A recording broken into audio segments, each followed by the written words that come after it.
Marshall here. Welcome back to the Realignment. Hey everyone, welcome back to the show. I've got a great return guest coming on the Realignment today. It's Kyla Scanlon. Kyla last came on in 2021, and now she's recently released a new book, In This Economy, How Money and Markets Really Work. Kyla also did something pretty interesting in between her appearances on the Realignment. She coined the term Vibecession, which actually made it into the dictionary last year. I think the concept and idea of a Vibecession is key to understanding everything in the American economy today. The central idea is basically this. If you look at a bunch of the traditional indicators by which we measure the state of the economy, it would suggest that we're in a pretty good place right now. And when you actually, though, survey people, and I think when you talk to folks in your own individual life, they're going to express a bunch of pessimism on the economy. So we're literally not in a recession, yet folks will say and feel that they very much are in a recession. Kyla used the term Vibecession to describe exactly this dynamic. And I think the reality of a Vibecession is just one that the Biden administration, or frankly any political party in the world today, basically has no answer to. So Kyla's experience as a person who surveys the vibe via social media and content creation really makes her work at an economics level really, really fascinating. So hope you all enjoy this conversation. And of course, check out her book. Huge thank you to the Foundation for American Innovation for supporting the work of this podcast. Kyla Scanlon, welcome back to the Realignment. I had you on the show in 2022, which was funnily enough, like right before, I guess that was actually 2021. So this was right before hit a really big run with the start of the war in Ukraine, which meant that a lot of folks found the show for the first time and then like came back to your episode. So for a long time running, you were actually like the most downloaded episode of the Realignment for a while. I'd log into Simplecast and your name was always at the top there. Wow. So it's just kind of really That's interesting that, you know, people who are kind of there for like foreign affairs, foreign policy discussions are kind of then going to conversations around the economy, finance, all the things we're going to talk about here. But I think the best place to start, because I said this to you before the recording, I mention your name on this category all the time. You came up with the term Vibecession, which I guarantee you a lot of people have heard either in that direct wording or they just heard talk about vibes in the economy. Can you kind of tell like the origin story here and what it's kind of been like seeing that term really like spread out over the discourse over the past 2 years? Yeah. So it's actually almost 2 years ago now when I came up with that word. So it was July 2022. And, I was writing about the economy and I had all these people in my comments because I make social media videos and they were like, you're saying that the economy is good and I'm feeling pretty bad. And that was just something that I noticed was there was this huge disconnect between consumer sentiment and economic data. And so I wrote this piece called The Vibecession, which I kind of just published to my newsletter of like, 40,000 people. And I was like, okay. And then I get on Twitter, I tweeted it out at like 6 a.m. And I went on Twitter an hour later after the gym and like it had gone mega viral. And, that's when like the New York Times picked it up because I think people were like, oh, like there is something to consumer sentiment. Like we probably should pay attention to how people feel about the economy. And that was the whole goal of the Vibecession, was to talk about like consumer sentiment really matters. Like there is a structural affordability crisis. People do feel this way for a reason. You know, maybe GDP isn't that good of a metric to capture economic success. And that was kind of the story of the Vibecession. And yeah, it's sort of catapulted me here, which is like really cool. It's in the dictionary now, which is awesome. Yeah. And I guess the kind of question for me here is, how does one go about measuring the vibes of the economy? Because I think the reason why the term really caught on, even within, let's just say circles who don't really use the term vibes that frequently, is that clearly it spoke to a serious dynamic that existing like political and public policy oriented measurements just couldn't really speak to. So like if you're like a politician and you say to yourself, well, look at these numbers, but they weren't quite in sync with that kind of feeling, how do you kind of like think about how people measure these things? Yeah, I mean, I think there's a couple of different ways. The main one would be the consumer confidence metrics. So the University of Michigan survey is one example of that. And that gives you it's a survey asking people how they feel about various things. And that gives you a pretty good sense of overall consumer sentiment. And then I think trust can actually be pretty informative of consumer sentiment. The Harvard Youth Poll came out at the end of April, and you saw trust in major institutions decline by like 30% across the board since 2015. that gives you a pretty good idea of where sentiment might be. So there's a couple of different ways, but a lot of mine was reliant on anecdotes. Like I had hundreds of comments across all the platforms every day of people being like, this is not how I see things. And I would weigh that against the sentiment metrics that are a little bit more quantitative. Something I'm curious about, because we were saying this before the episode, but I think you're a really fascinating character within this broader cinematic universe of content we all live in. Because on the one hand, you're very independent. You obviously have a podcast and a newsletter, a TikTok channel, all those different things. But at the same time, you do stuff with Bloomberg. And I think something that I've noticed as a person who also hangs out in like super establishment circles, but also like does independent stuff, is that the biggest difference between the kind of more independently minded, algorithmically driven spaces is that there is just such an appetite for doom related content. Which I think is where I think the Vibecession discourse comes in. I think it's when I think to like the content of mine that just will automatically pop. It's just like Peter, if you do a Peter Zeihan episode where he's saying globalization's over and the country's just doomed, you'll be at 500,000 like the next day just by snapping your finger. So how does the fact that you live in these two worlds help you kind of think through like, what are we actually experiencing? Are people actually feeling in that way? Or are they kind of being served things that tell them they feel that way, and it just kind of builds up into a circle? Yeah, I mean, I try to fight against doomerism as much as I can, but somebody said it recently that nuance doesn't sell. People kind of want certain narratives. And so I think that's like the interesting thing about walking both lines is like, you're right. The algorithm totally rewards sensationalism in a very big way. And it's hard not to play into that because it's like, well, you need views. But I think there's also value in telling people the truth and being as transparent as possible.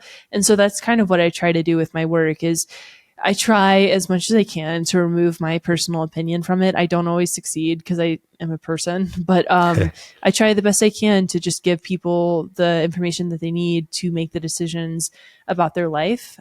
Sometimes I succeed at that. Sometimes I don't. Again, I am a person. And but yeah, I think it's a really thin line to walk. And, there's even research papers talking about media, and a negative word in a media headline increases the click-through rate by 2.3%. A positive word decreases it by 1.9%. Like, all the incentives are there to be negative. And I think there's a service in fighting against that as much as you can. I think what's interesting I like your kind of articulation, how you're trying to just like educate people and not necessarily bring your own opinion into things. I think that actually gets to the book, because on the one hand, book is called In This Economy, How Money and Markets Really Work. Something I'm kind of curious about is, how do you differentiate, I'd say, the following three categories? So financial education, explaining how the economy and like the various structures that intersect with the economy works with the Federal Reserve. And then like your own personal opinion, like you have a final really great section on like the abundance agenda and the abundance economy. So like those are kind of three different buckets. How would you kind of like separate them into three different buckets, but that still produce like a coherent Kyla Scanlon whole? Yeah, I mean, that's how I kind of like wrote the book is, the beginning was sort of financial education, like, the economic kingdom, the interconnectivity of the economy, and then how money works, which is kind of, can't really fight that knowledge. And then more fact-based evidence on like inflation and the labor market and GDP and the Federal Reserve and fiscal policy. And then at the end, my opinion sneaks in where, I think that there should be an abundance agenda. I think that we should encourage innovation, but I also think that we should have immigration reform, and that we should really think about clean tech energy, and that we should really reconsider the housing crisis. All of these things, it just in terms of policy solutions to the problems that we might be facing. And so I try to incorporate my opinion sometimes, but if I'm just explaining stuff, I try not to, or I'll try to make a disclaimer that it's my opinion. Something I'm curious on, one of the cliches that I know you've heard by this point in your like career journey is just the like, if only we taught financial education in high school, insert X, Y, or Z opinion. To what degree, when you're actually organically intersecting with your audience, comment section, creating content for them, educating people, et cetera, do you find the financial education in a high school narrative to be like true, useful, or just kind of a cliche that doesn't reflect what's actually kind of happening? I mean, I think that like some high schools are starting to teach, I know, I don't think people are starting to teach financial education, but like some of the times it's like how to balance a budget, like how to balance a checkbook. And I think that that lacks real world application sometimes, because like it's hard to build a budget when you're in high school, because most of the times like you have a little bit of money from a job that you might be working, but you're still under your parents' roof most of the time. And so I think like what I've tried to do with my work, and I think like it's hard in terms of like we have to teach financial education, is like there's a gap between theory and application, and so my book, it talks about theory but not a lot. It really is just kind of like, here's what happened and what it means, and this is how it applies to you. And I think that's a more useful lens for the average person to view the economy through, rather than understanding like, you know, the velocity of money equation, which is still important to understand, but maybe not having the application that it would require for the day-to-day life.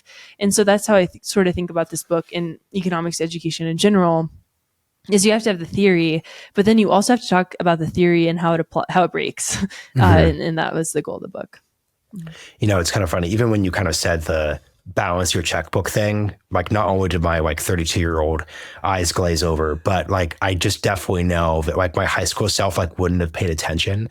So I'm just kind of curious, because I always like thinking through like that kind of narrative. Like if, let's say, you're in California, right? Yeah. Well, no, Colorado actually. Yeah. Okay, Colorado. So let's say Jared Polis snaps his fingers and makes Kyla in charge of like the Colorado public school system.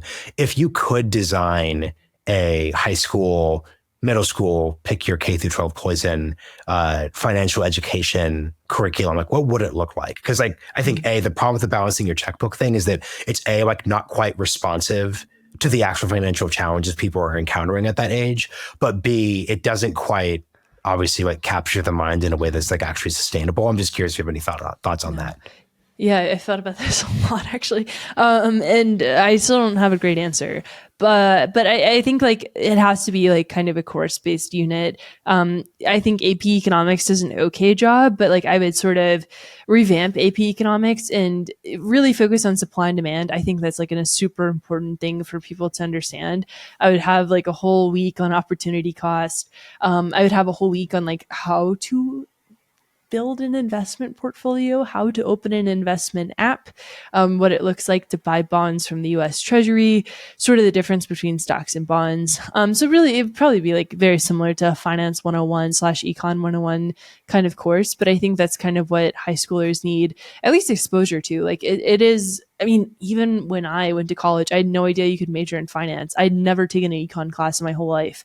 And I was in college. And so I think that's like, it's very similar to exposure therapy. Like you just have to give people these little kernels that they'll remember, and then they'll use them hopefully later on in life. Like the Pythagorean theorem. Like I still know what that is. I don't ever use it, but I can pull on it when I need to, right? The two times in your entire life you needed to like post SAT, get the Pythagorean theorem going. Yeah. You know, here's something I'm curious. Are you a Zoomer? I am. Yeah, 97. Okay, so you're right. You're right I'm on. A cusper. You're right on the edge. So something that's kind of becoming, as we get further and further from the 2000s and the 2010s, I think like the real, like unironic, because obviously generational theory gets kind of like sketchy at a certain point. But I think as we get further and further and further, especially when we think about big events like the 2008 financial crisis or like 2016, insert these different realities, you could start to see people thinking about the world in different ways. Could you kind of articulate the ways that in your work you've encountered differences in perspective on the economy, opportunity, the American dream between like millennials, so like 1992, and Zoomers? And then even like in many ways, like those early 1980s millennials are very different, are even more different from me than I am from a cusper like you. So I'd love for you just to talk about that.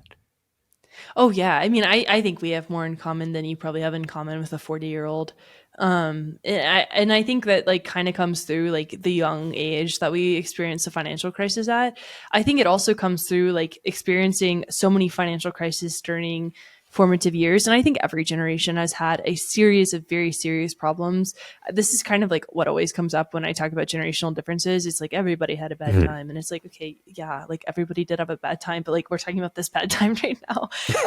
And I think like for me, like I was born right. I was born like right into the tech bubble. And then, you know, a couple of years later, the great financial crisis happened. And then as soon as I graduated college, the pandemic happened. And that was like for every single person who is my age, like that was what we experienced. And it was even worse for people a little bit younger.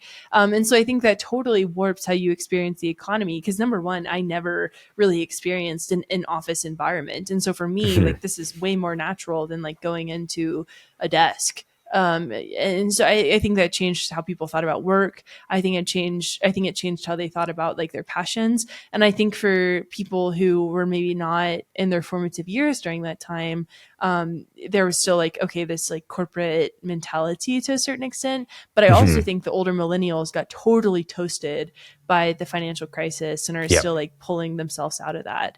And so it's really tough. I think like the crises that we went through at formative years impacted how we felt about things. But I think the crises that older millennials went through impacted their opportunities to things. You know, speaking of crises and the kind of formations that come out of that, what I'm always fascinated by is when you have these big moments like 2008, COVID, et cetera, they kind of open up the Overton window, kind of mixing metaphors there, but it kind of opens up like the space for like, here are new ideas that can be responsive. So like during 2020 on a political level, like modern monetary theory is like really, really big because we were coming through a period of particularly low inflation. Now that inflation is a serious political issue, no one's really talking about MMT anymore. I'd be curious, given how you survey the economy and a lot of these different conversations, what are some big new ideas that you kind of saw from 2020 onwards? This could be everything from like, hey, we're not going to go to gyms anymore. We're going to go like, you know, ride Pelotons at home to, once again, MMT. Like, what are some like big new things that you see actually really changing the game economically and the way we live our lives, and also things that didn't actually end up panning out and were more faddish, aka the Peloton that's gathering dust in my garage right now? That's a really great question. I'm reading this book called Cultish. It's like an older book, and I think everybody was into it like 5 years ago when I just found it. But she talks about like Peloton as a cult, and it's really quite interesting, like the group exercise phase. But I think Quick that question: like, is the suggestion that is a cult? And okay, that's interesting. Is that a good thing? So okay, this is actually interesting then. So let's assume this book's from 2019.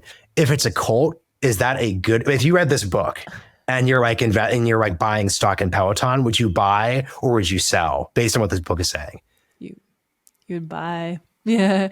And that's like kind of what she's exploring throughout the whole book. It's funny to talk about a book as we're talking about my book, but like books influence books. And so, she's talking about like how cult mentality has created all of these like pockets of culture, specifically because in the US, like we don't have religion. So for a long time, people were relying, especially pre-COVID, like relying on these group exercise classes to give them a sense of religion, like the Peloton. You know, people would cry on that thing. And I think like that was Life After Lifestyle by Toby Shorin kind of gets into this, where like brands set culture, and brands, if they can embrace a cult mentality, like it is so successful for them. If they can build an entire identity around themselves, like that's how you're a successful brand.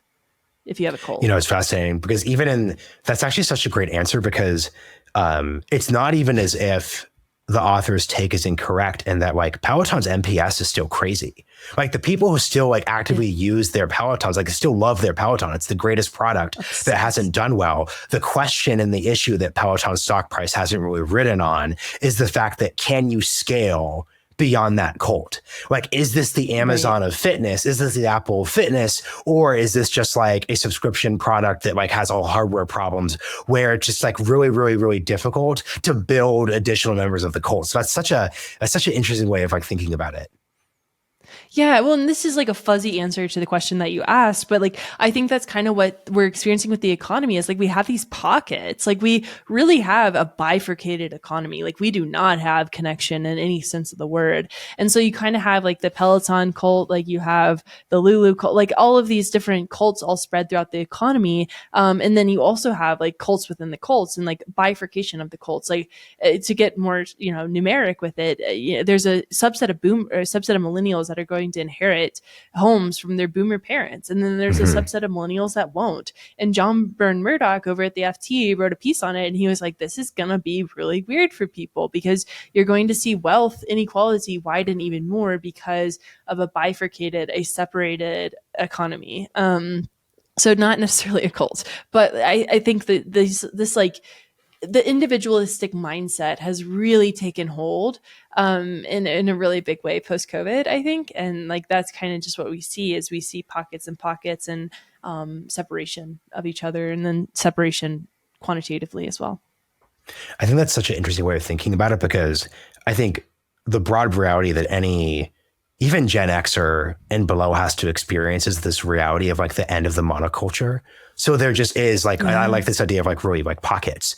So like I just moved out into the Austin suburbs and I'm sure depending on what your TikTok or Reels feed is serving you, like I just somehow fell into this like deeply like anti-suburbs, like Gen Z, like millennial pill place. And it's just like very aggressive. It's like the suburbs are a hellhole. It's like boring. It's like enjoy like driving 20 minutes to HEB and your, expensive SUV. There's no public transit. Yet like when I'm in the actual suburbs and like my specific community, it's like, okay, cool. Like people are walking their kids to school and like, oh, it's nice. People are playing outside like this or that. And it's just the fact that like these different generational narratives are experiencing themselves like at the same time and they're going to not have to inherently cross over. So on the one hand, you could spend your time on Reels and think that like, yeah, like millennials just like love urban regions and they love apartments and they love renting. There's a lot of like kind of like, should you rent or should you buy pieces? But I think it also speaks to like, to be honest, that I guess I'm on the others. I mean, I didn't like inherit this house, but like I'm obviously like successful. And so I'm able to like, I've kind of like won in the like millennials going to college sense. So it's easy for me to say like, what do you mean? Suburbs are awesome. So it's just interesting how like a weird reality that policymakers are going to have to experience is there are going to be all these like different pockets instead of just saying like Americans love like the white picket fence. And that's my job to like serve that to people. Yeah, I think they're like really struggling with that right now because you can't like make blanket policy. Like you really have to be nuanced with it. And they already have a hard time making blanket policy.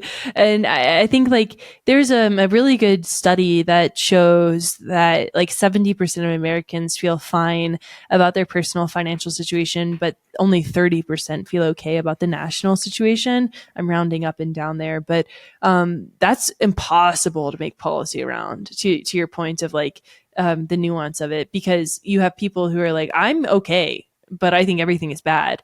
And so any policy that's put into place, they're like, whoa, this could be impacting my personal goodness and how I'm feeling.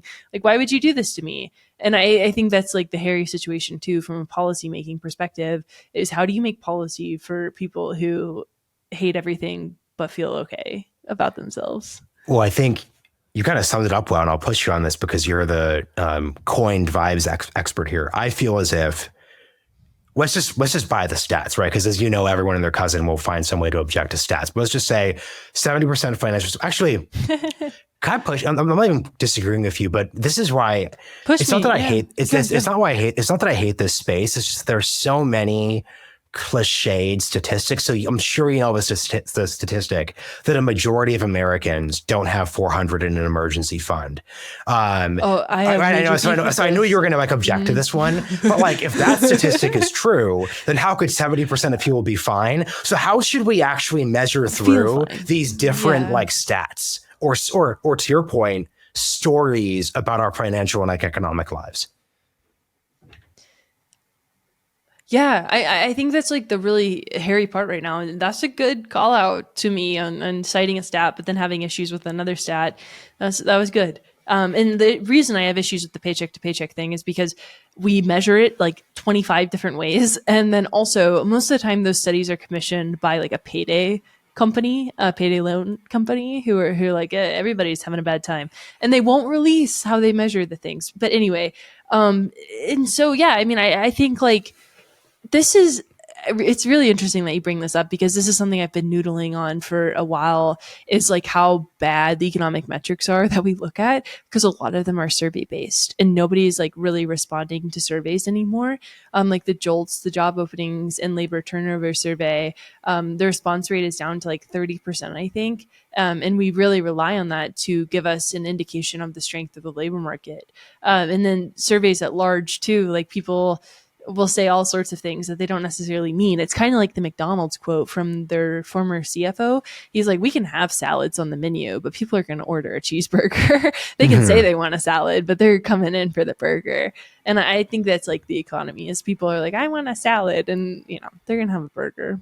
So it's a good point. And I don't know how you capture the actual sentiment of the economy, because I think there's also like I haven't really found a phrase for it, but like the need for anxiety. Like if you're not freaking out, it means that you don't care, is kind of like a big sentiment in a lot of online spaces. If you're not feeling bad about things, let's contextualize this. So it's like, so when someone says, and I can see this kind of warring on your comment section, if you do like a Vibecession post and then someone replies back saying, I don't know, like things are kind of fine, someone then responds in all caps, if you don't see that the world's on fire right now, your insert privileged, your insert head is in the sand.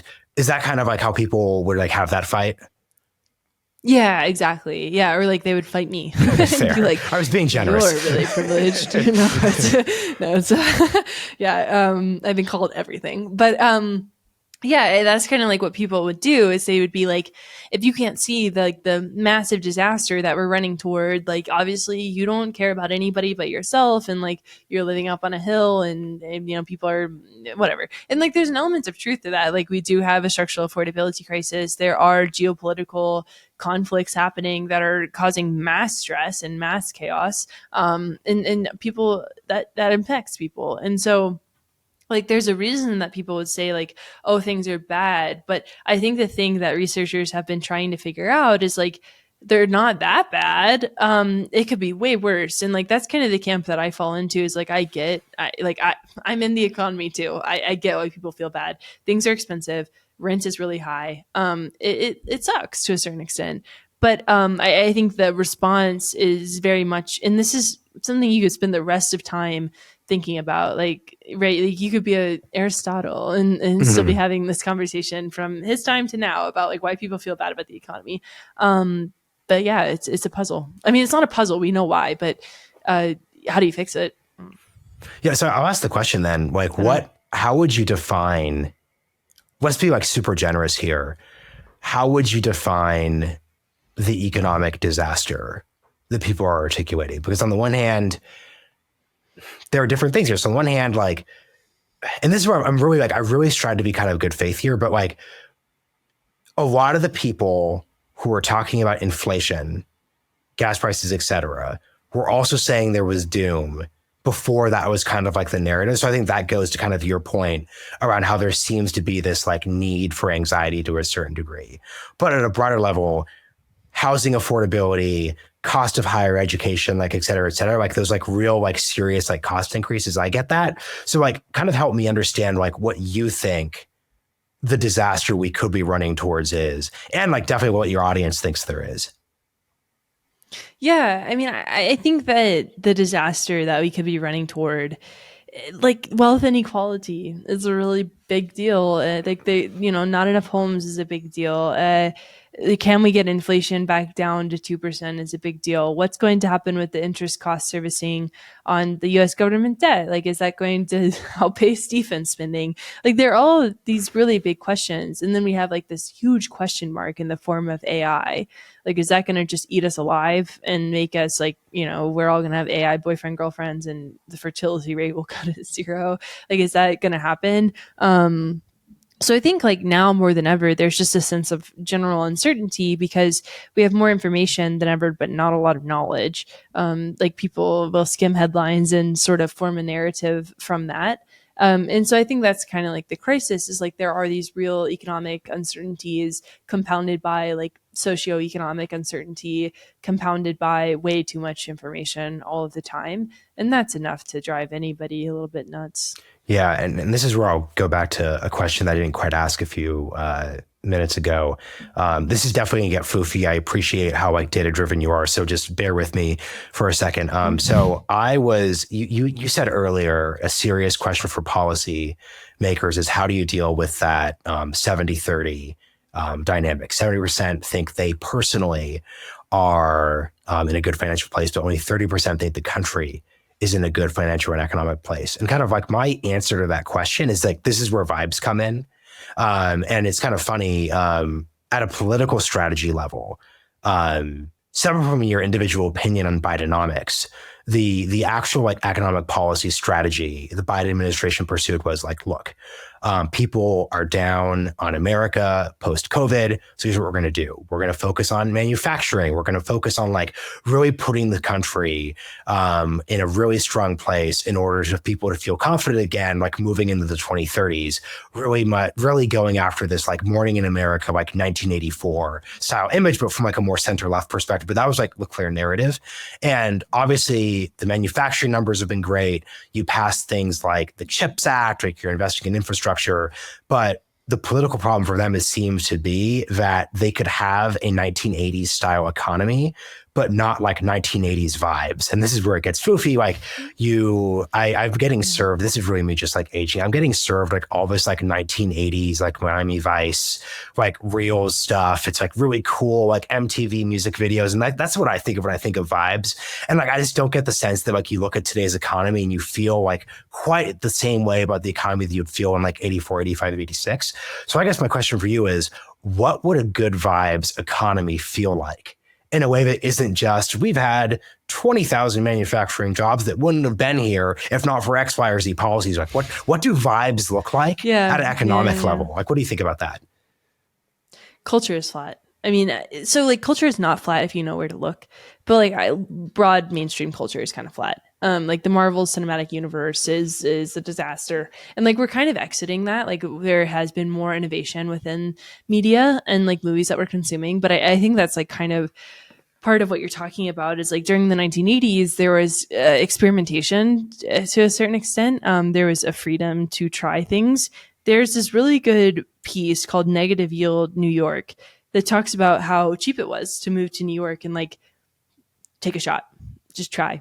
And I think now a good vibes economy would be people feeling like they can take a shot. Mm-hmm. And I just don't think that people feel that way right now. I think housing costs are too high. There's no social safety net. Even when I was like taking a chance on doing stuff on my own, I was terrified. Like I was so nervous, and like thank goodness everything worked out. And like now there's a book coming out, and like it's okay, but like for every story like mine and in yours, like there's a story of exactly the opposite. And so I think that's like the thing is if you fall flat, and mm-hmm. a good vibes economy would be people being able to take chances on themselves. Which is once again why I appreciate your writing, speaking, and just like thinking, because like this is that's a story. You have to be able to tell a story. Like for example, all of those manufacturing numbers, which I like really believe in, and from a day job perspective, I don't think they translate into like what you're really talking about here. But this gets to a kind of like contradiction, which is not against what you're saying, but in the weird way, like you and I are successful because we could take shots via social media and the internet in a very like democratizing way. Like I worked at PBS in 2019. I was not a very good researcher or producer. And I sort of like, you know what, like I think that public policy conversations should be on YouTube. They should be on a podcast. I'm just going to like try to do that. And I like could just try. And obviously like I got a person to like donate some money to do that. And that like took connections and that like, but at a key level, like I really could have just like started a YouTube channel and done things like same thing kind of for your dynamic. So can you talk about how, and then that's what's funny, like you said pick a year, like 1992, right? Like moved to New York, 1992. Actually, like culture wasn't flat, but culture was so hard to access, right? Like there were way more gatekeepers. You had to be. Can you talk about this contradiction? On the one hand, like I can just make a TikTok account and start posting in a way that I couldn't have in 1992. But in a weird way, I think you're probably right that 1992 Marshall would probably feel freer in this vibe sense than I would if I were just starting out today. I'd love for you to talk about like that weird dichotomy.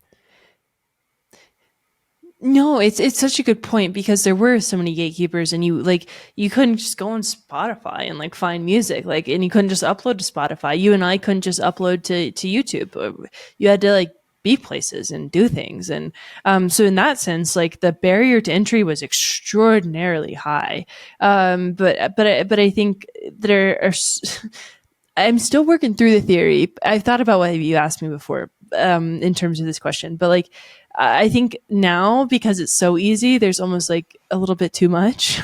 And so like it used to be that the really good people would get, they'd rise to the top, hopefully. But now it's kind of like there's so much good stuff that it's like confusing almost. So that doesn't really answer your question. But it's two totally different environments to make content in. One of which is a very democratized internet that has just a huge flux of information, and then there was another where you had to like be in the places to do anything, and both of them have benefits. But I think culture-wise, maybe this isn't even fair to say. I wasn't even alive during this time, but like from what I've gathered from stories, thank you that for the might just be self-awareness. nostalgia speaking. Yeah, I don't know. I have no idea. Like I wasn't even a thought, but I think that it's tough. So like. Part of the reason I create on social media is because there's so many bad things about social media. Like there really is like a lot of misinformation and groupthink and like getting stuck in an algorithmic rabbit hole.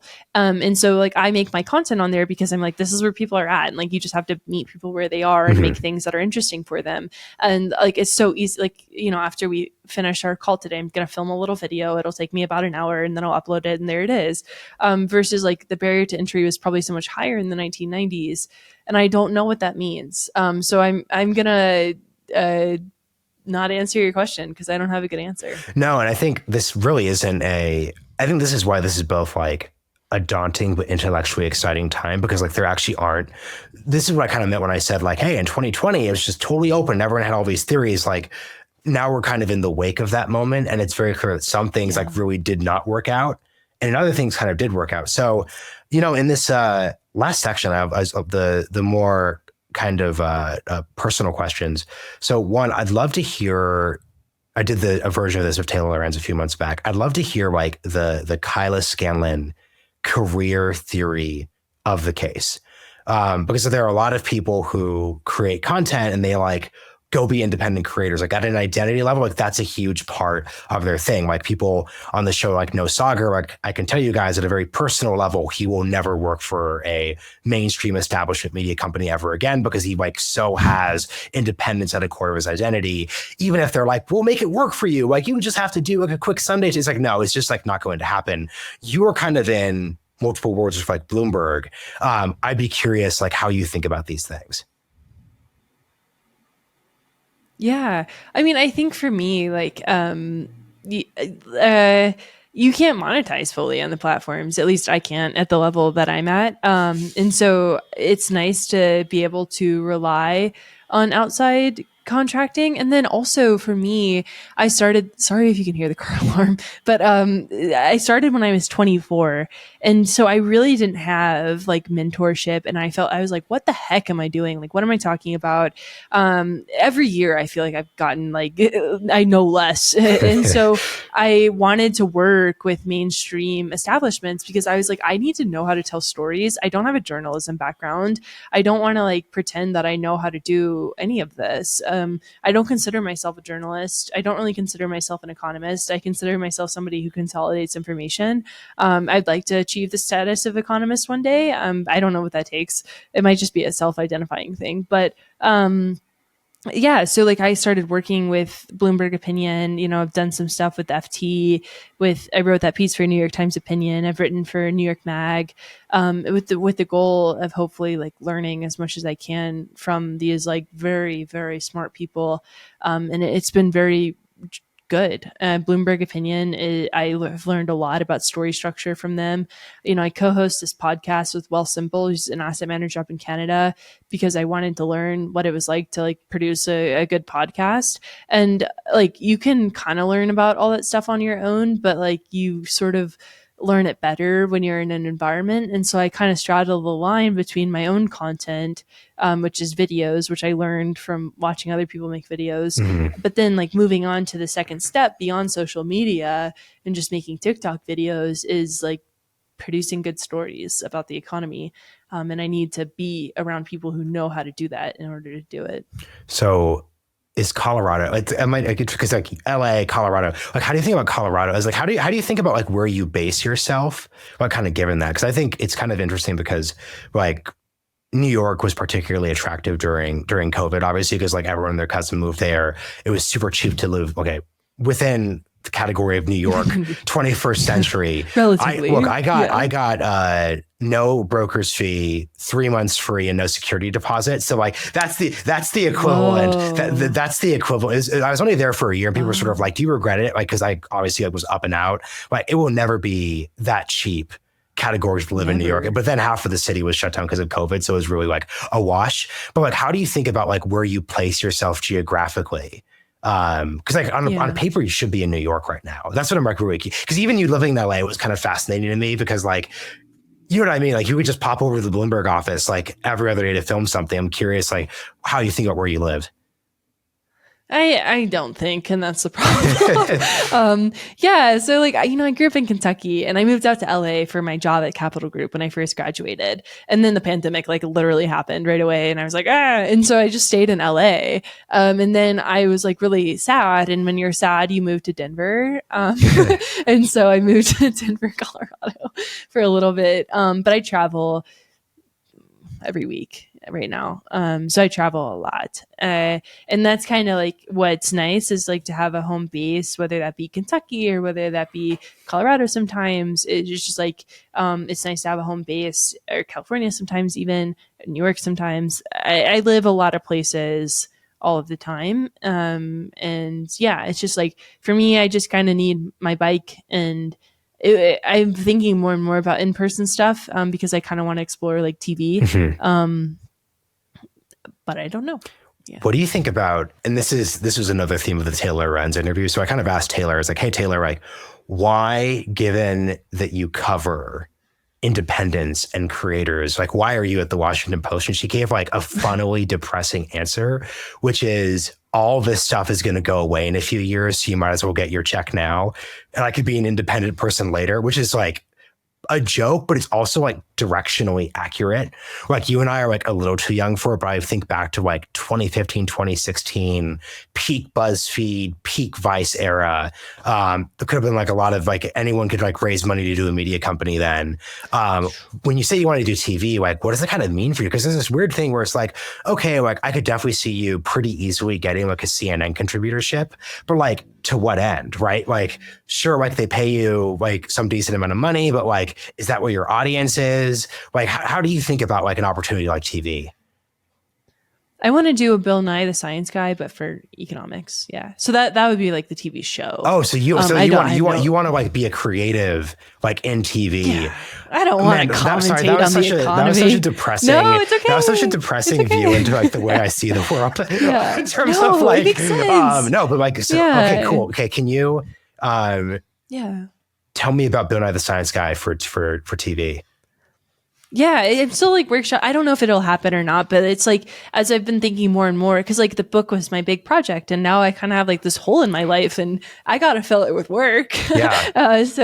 Like I think a TV show could be really cool, because like Carl Sagan and Bill Nye are huge inspirations of mine. And I think that like having a show in their style about the economy could be like really cool. And I've been really interested in like exploring what it looks like to explain government agencies agencies like the Postal Service.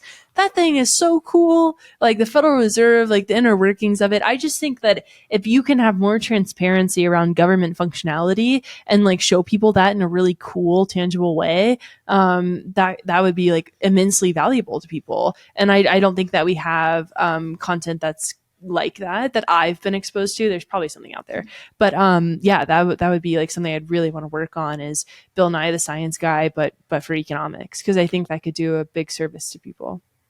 You can probably tell that I'm obsessed with like media theory, so I'm going to keep going down this rabbit hole in these last 10 minutes.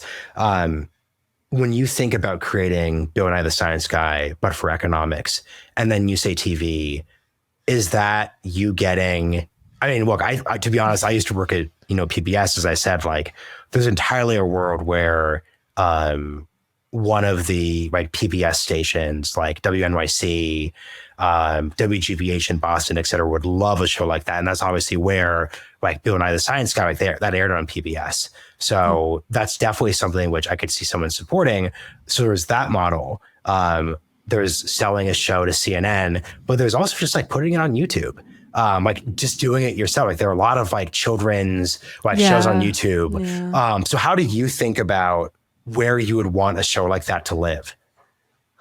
I don't know. I think like YouTube is so immensely valuable, and like people watch YouTube more than they watch literally any TV station. Mm-hmm. So it'd be silly to be like, no, I don't want to do YouTube.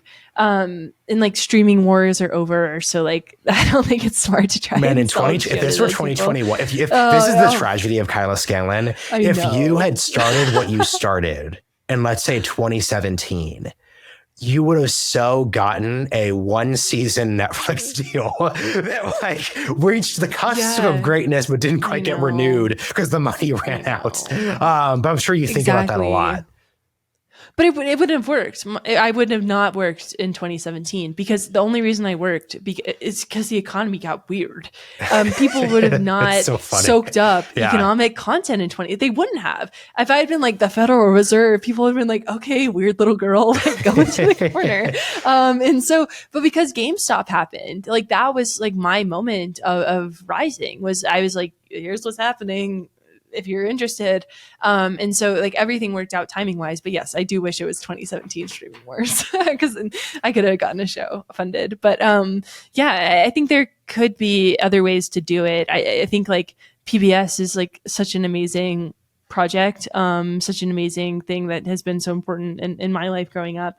But I also think, to the creator ethos, something like YouTube is powerful. Mm-hmm. I think the issue that I'm running into as a creator is constraint. I'm a team of one person still, and that's hard. Mm-hmm. When you're making multimedia, like newsletter, YouTube, podcast, short form videos every day, still working with mainstream outlets.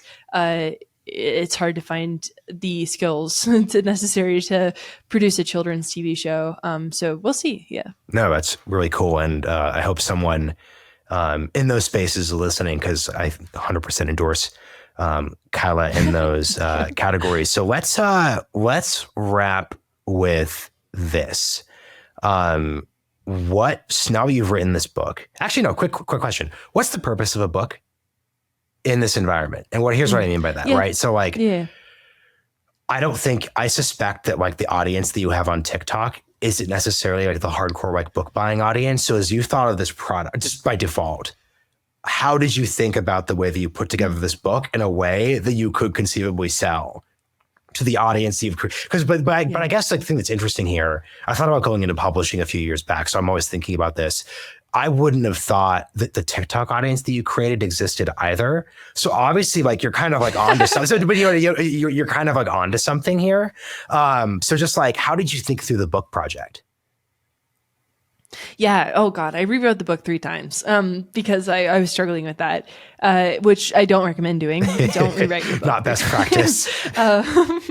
Yeah, but like what I tried to do is like there's 60 illustrations in the book, and I tried to use the language that I use in my videos. Like I tried to make it as accessible as possible, and they're not necessarily the book buying audience, but I think the question of a book right now is like, what is a book for anybody when all the information is sort of available online.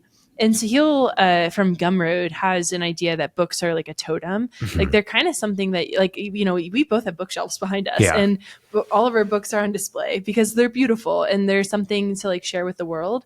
And so that's kind of how I think about the book, is it's like something tangible for people to refer to if they need information about the economy. Like it's there for them to highlight and write in and to view, hopefully as a form of art because of the illustrations. But it's also something to like, you know, put on your bookshelf. It's like a real world totem in a world that everything is digitized, right? We don't really get a lot of totems anymore. And so that's kind of like the value of a book, I think, is it's something hopefully beautiful to consume and then beautiful to display. No, that is very cool. And I will say your book is very nice. It will make it onto this bookshelf because we're sort of prefacing aesthetic. No, I mean, and it's kind of fun. I'm sure you've noticed this, but like books have gotten so much nicer to the, as Sahil's been on the podcast before. I'm a huge fan. And it's sort of funny as you're articulating this, I'm realizing like part of the reason why books look nicer, just pure, if you look at a book from like 1995 versus today, even in the same category, is really, it serves a kind of a different purpose. Okay, so here's the last question here. So you've got, if I had to categorize you, I'd say you're like, you've got two big ideas that you've really just like owned. So you've really owned GameStop, right? That's where you get really big on, because like clearly you took this kind of like down market topic, but made it like more up market in a way that still retained that like down market audience. To be honest, in terms of like those are my words, very much not your words, but that's how I would explain it. But I'd say that's huge. And then two, you do Vibecession, which gets you in the New York Times. That's really great. Like, what do you think is a prospect for like a third like big idea or a thing you're kind of interested in? Not even an idea you have now, but like what's maybe something, because I'm just praising you because I think you're really good at like finding something really interesting and kind of like building within it, and especially exposing it to new audiences. Like, is there anything you're just kind of looking at right now that you're sort of like, man, maybe in like 3 or 4 years I'll have something on that? Yeah, I mean, I think like trust has been really interesting to me. I think it's been really interesting to everybody. I'm also like, I really want to do something with video game economies. Like, Interesting. I don't know exactly how that'll pan out, but like, I think that like walking people through the business of video game developers and then also the games themselves is like emblematic of economies could be like a really cool way to teach economics. And so that's something I've been like kind of working on. So it's not necessarily in theory, it's more in the financial education space. But yeah, right now I'm just sort of obsessed with like, how do you get these ideas to people in a really tangible way? And then trust is like kind of the more philosophical component, agency and trust specifically. But everybody has heard about trust being so low. And so I want to introduce more hope, I think, into the conversation. And I think video game economics could be a cool way to do that. No, and I think what's interesting too is that the other thing that ties together the GameStop story and the Vibecession story, once again, is that trust idea. Like both like narratively reflect a lack of trust in institutions, and even units of measurements. That's really huge. So Kyla, this has been super fun. The book is In This Economy, How Money and Markets really underlined really work. So really, it's it was awesome chatting with you. This is fun. Oh, of course. It's always great. Thanks for having me on.